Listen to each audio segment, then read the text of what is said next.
Hello friends, welcome to my channel. As all we know that Easter is coming and all teachers are saying to bring empty eggs. So in this video I am going to show you how to how to make empty eggs or make the eggs empty. So already I have done one and I'm showing the other one to you. So I'm taking this egg, and with the egg boiler I have this one.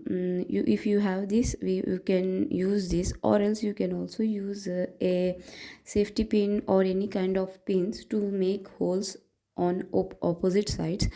Make it sure that you can make two or at least three holes, and obviously make it very slowly. And I have tried four eggs and I got only two.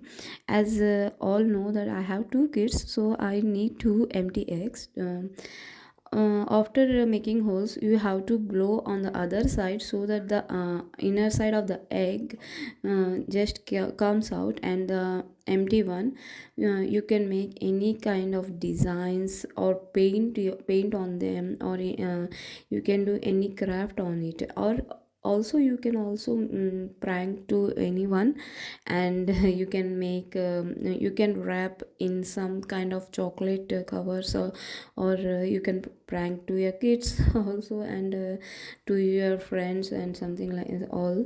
So I have washed my eggs and I'm keeping it very safely, and like this you can also prank to your friends.